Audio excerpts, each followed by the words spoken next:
these outrage mobs are so hostile, but like you kind of want to push back against them, say, hey, maybe Kay Coles James isn't an outspoken bigot, but then if you kind of push back, well, then they can turn on you instead.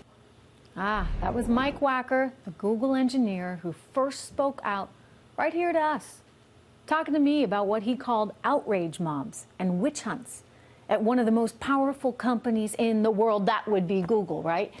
Well, what do you know? Hours after that, he was suspended and then fired from the Silicon Valley giant for speaking out. And he says there is obvious bias at play at Google. Mike Wacker, he joins us right now, along with former federal prosecutor Doug Burns. Good to have you both. Thank you. Mike, I wonder how you're doing. I mean, what happened? Like, you came on the show, you said some things, and then they said sayonara? They just basically hauled me in front of a kangaroo court. So I was basically called into this meeting with absolutely no notice. They asked me a bunch of random questions, and I'm still trying to get my bearings. They say, why are you going on Trishrig in prime time talking about Google's bias and outrage mobs? Yeah, so they just asked me a bunch of questions. I mean, one of the weird things about it is, like, one of the people who I had criticized for ignoring employment threats, this person was also helping to conduct the investigation of me, which was an obvious conflict of interest. So once I saw that, I just knew it was a kangaroo court decided to get so they had an investigation verdict. into you. I'm going to share with you, and then Doug, I want to get your reaction too, because we know that Google execs were there testifying to Congress that they're totally fair, not biased. But Mike, we received a statement from Google about your being dismissed, and in the statement they say, and I quote, "This individual received a final written warning in March following verbal warnings in 2017 and 18 related to a pattern of threatening communication to coworkers and managers. We have provided him with coaching and guidance, but the behavior has continued.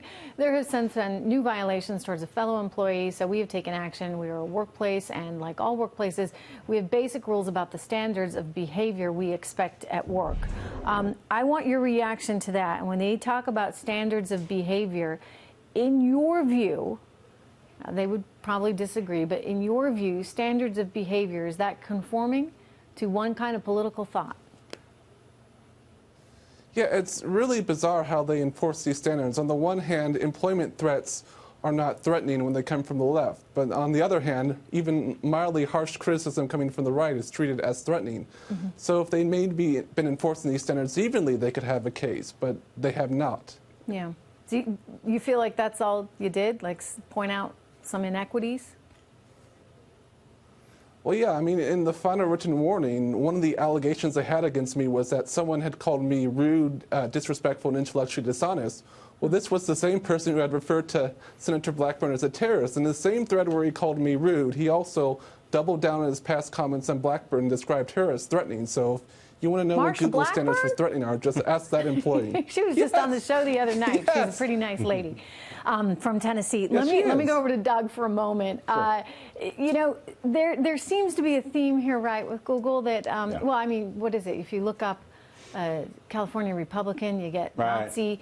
There's obviously some kind of bias that goes into this. I mean, we're all human beings. If you all have some kind of groupthink and you're running a search engine and you're actually programming a certain way, aren't you effectively at risk for putting your own bias in there? And if this is a company that doesn't want diversity of intellectual thought, then they're not going to get it in the search engine. I've never quite understood, honestly, not to over-dramatize it, where a group has an ideology of inclusiveness, inclusion, etc., yet they'll shout down ideas that they don't agree with. I've never understood that, okay?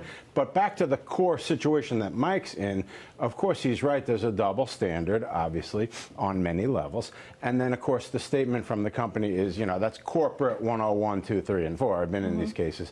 And basically, they immediately start couching it in terms of something other than the ideas being expressed and making it as though he did something wrong. But the point is, Mike's claim is that they penalized him because of his ideology. So let's take this a step further, because, you got the DOJ looking into all this right now. Mike, hey, this might be a blessing in disguise. You can go out and start your own.